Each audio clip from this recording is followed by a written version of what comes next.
Well, it's not getting worse. We often think it's getting worse, but it literally can't get worse. Yeah, we've been the worst. Yeah. We will be the worst. Yeah. Oh, gosh. Much like our podcast. Woo! Rhyme or free, it doesn't matter to me. It's my bad poetry. Good day and welcome to My Bad Poetry, a podcast where we take a deep dive into my dabbling with poetry between 2004 and 2008 when I was in high school. Each week, we hear a selection read aloud for what may be the first time, and we examine it for its historical, philosophical, and literary qualities, always asking, why in the world did I write this? I'm Aaron, and I'm dragging my dear friend Dave with me on this journey into my old private journal. Dave, how are you doing? I will always wave when you do the introduction. I know. I find that very strange. Right? Also, I do my best to make you laugh as you read that long speech. You've gotten really good at ignoring me. I kind of wonder if you have just shut off my video. No, I still see you. I mean, that's a mistake on your part. Yeah, well, there are many things I have not learned in this process. Fair enough. Yeah. Muting you is one of them. But before I learn that, we do need to hear a poem from you today. Yes, of course. This is a poem called Form versus Function. Two eyes blinking in perspective, furrowed brow rising from years of growth. The man looks at me as I contemplate his placement, sacrificed for an elephant silhouette. Creativity lost means guilt. My son's smile means pride. Okay. And we're just going to leave it there. No interpretation, nothing. Oh, man. I wrote it this morning because I'm making a tower, like a learning tower for my son, in the shape of an elephant. I saw some really cute things online.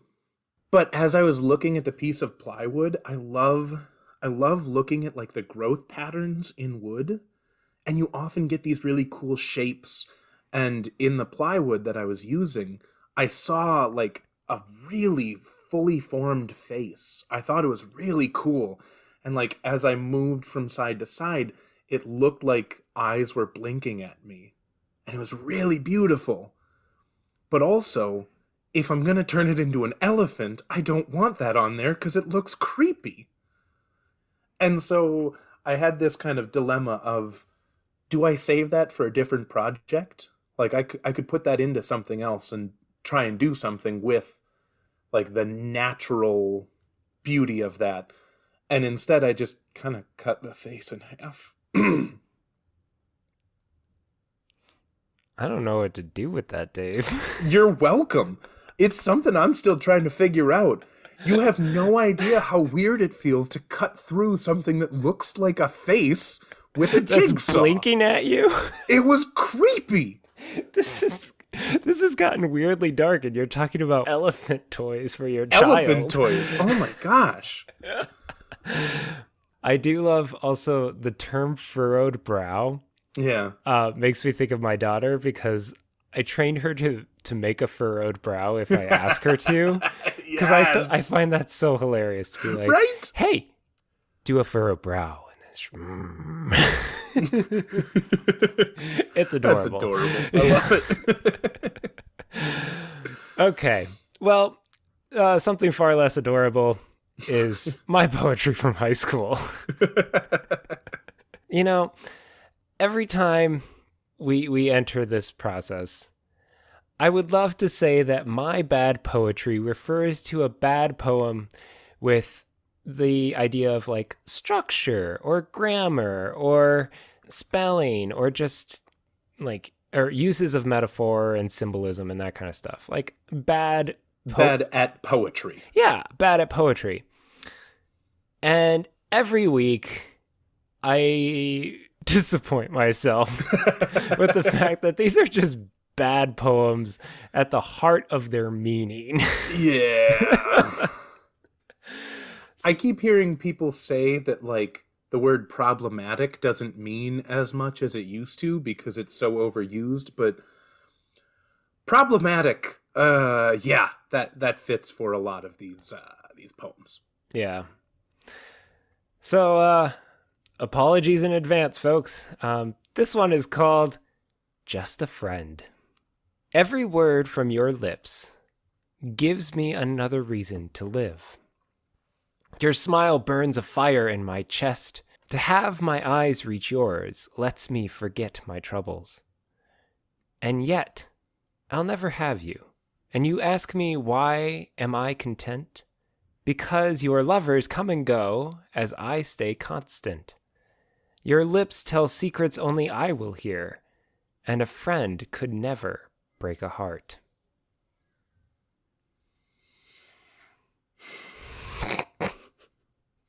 But I'm a nice guy. I'm a nice guy. Yeah, so we'll get into that. Structure-wise, or first impressions, sorry. I like the poetic language.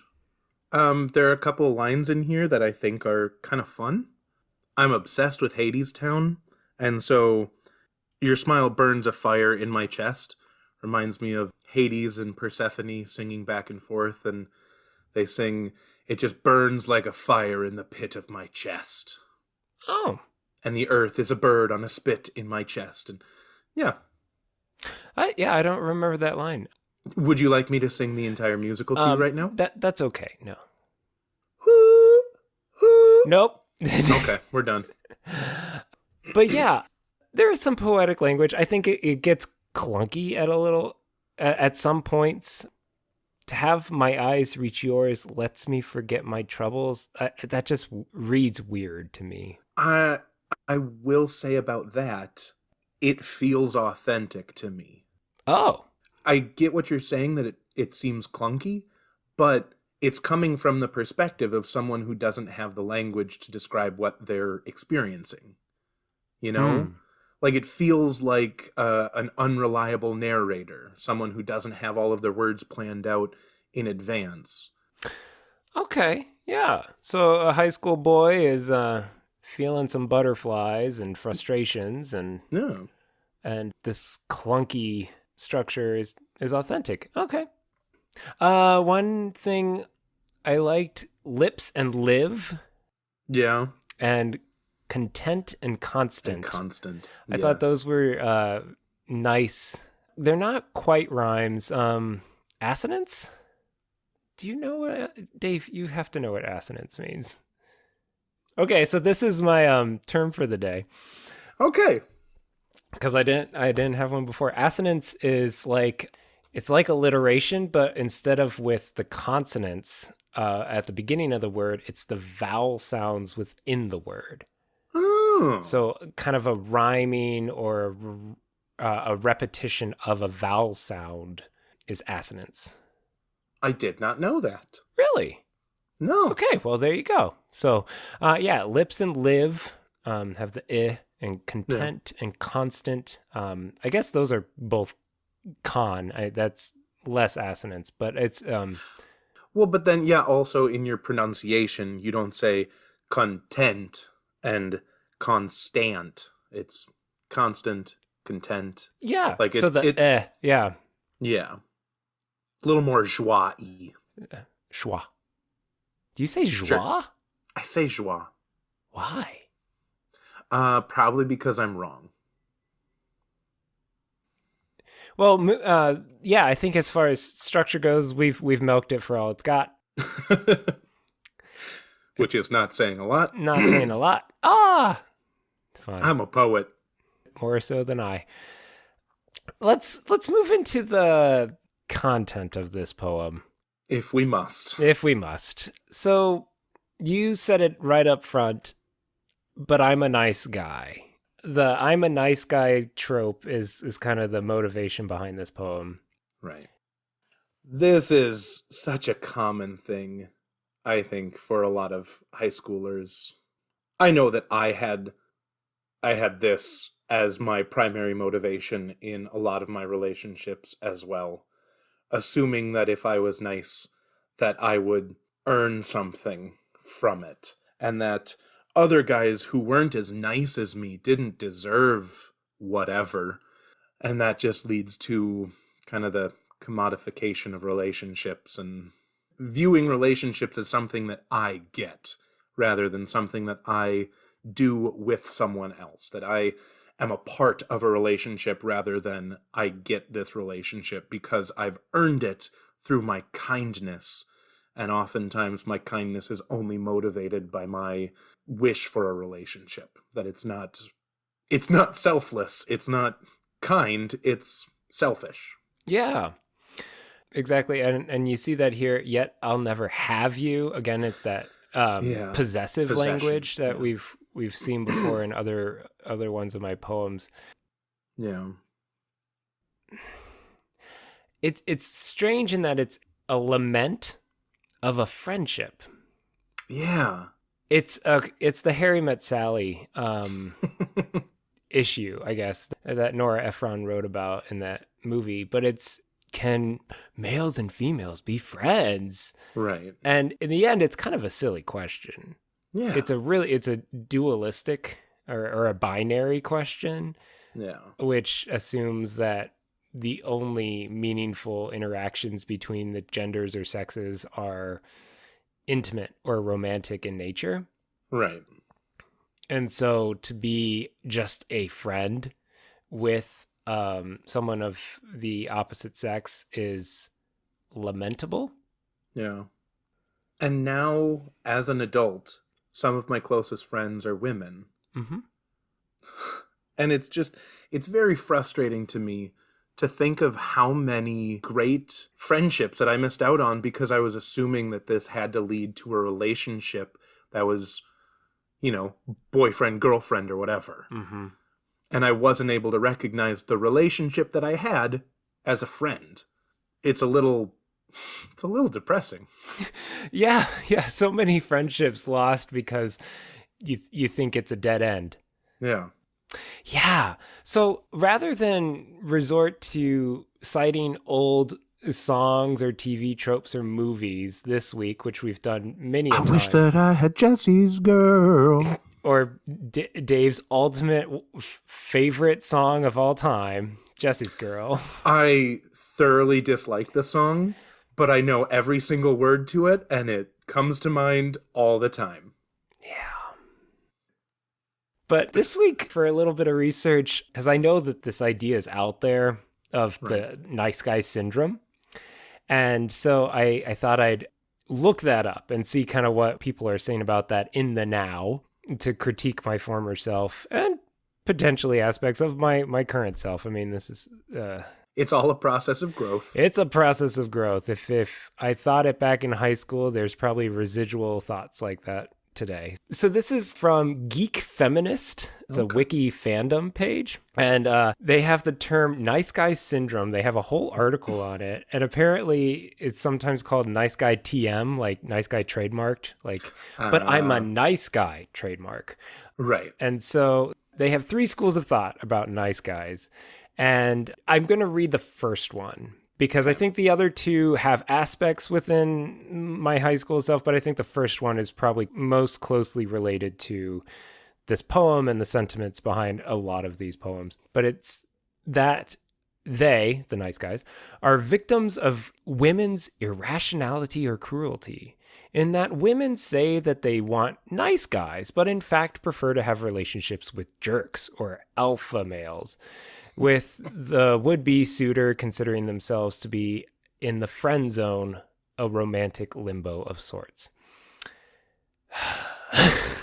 Yeah. Yeah, and then some of the criticisms as well is that it's very, you said it's a commodification of the relationship. Very transactional. If I do nice things, I should be rewarded. Right. Which takes away the whole altruistic understanding. Right. You're not being nice. You're trying to exact payment. Yeah. It's very manipulative if that is the ultimate motivation. So I hear the whole lamenting of alpha males with this because your lovers come and go as I stay constant. No. So it's all like, you have all these jerk boyfriends, but I am always by your side.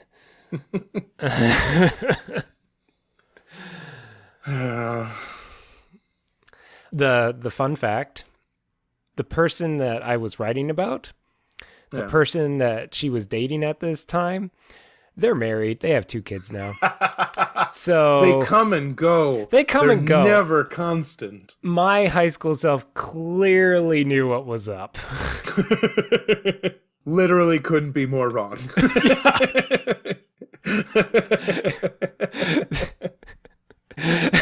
Oh gosh. Yeah.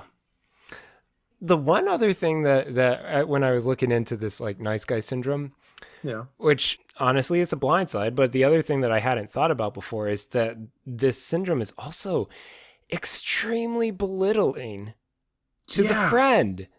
Right? To be like, my emotional intelligence and my understanding of relationship goals is far superior to yours. Right. When we are the same age. Right. Or close in age. She was actually older. She probably had a much higher emotional intelligence and knew exactly why I was friend zoned. I mean, wait, not to use that later. I knew exactly why I was. Yeah, there we go. Shoot. But no, that is exactly, like, that's why we need to re-examine these things, because that's still in our vocabulary. It's not something we intend to use, but it's where our brains formed, and it's hard to get rid of stuff like that. Like, the expectation is still there, the understanding is still there, and that's why we hope that we can re-examine these poems and fix you. Yeah, I think re-examining this, clearly this type of attitude is very much still out there. Yeah. The fact that it has a new kind of linguistic term for it and a whole wiki page. No. I hope that people who still feel this way can examine where these beliefs lead to, because I feel like those who suffer from this nice guy syndrome would be the type of person who would make fun of people for talking about being an alpha or a sigma male or whatever. But it comes from the same place. Yeah. It's all a hierarchical understanding of who gets the most desirable mate. And it's all degrading. It's degrading to your friends, to your partners in relationship, and it's degrading to yourself.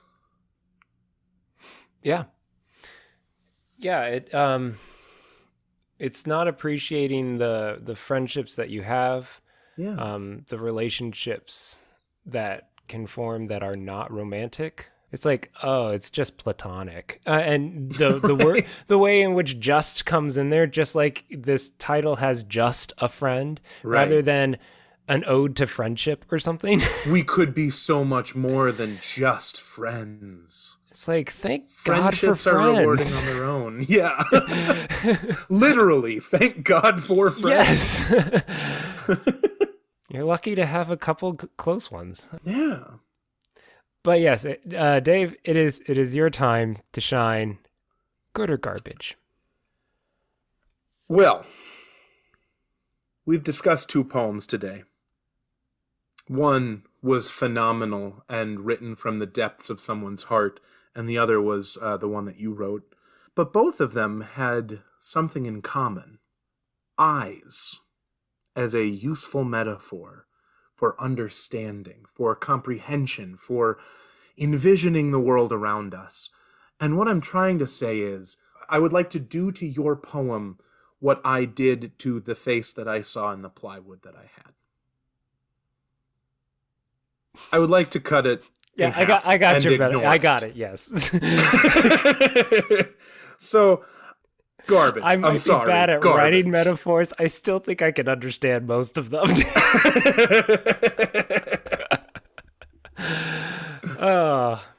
Yep, that's fair.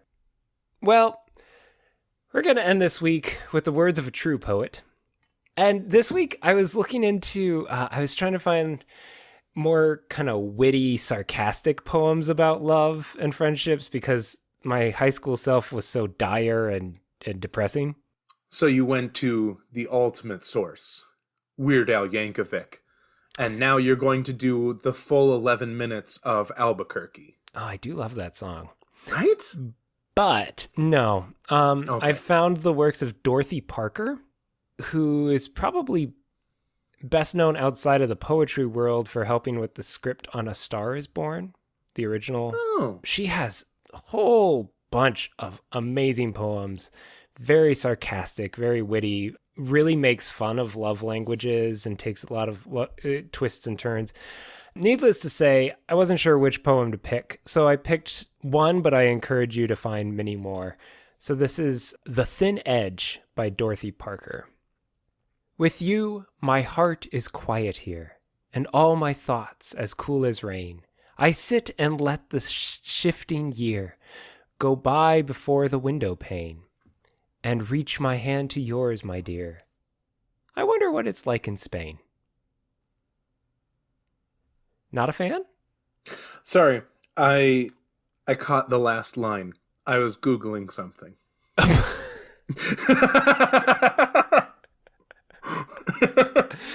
This has been My Bad Poetry. Now go write some of your own bad poetry. What were you Googling? Sorry, I was Googling the etymology of the word anthology. Of course you were. Rhyme or free, doesn't matter. It's my bad.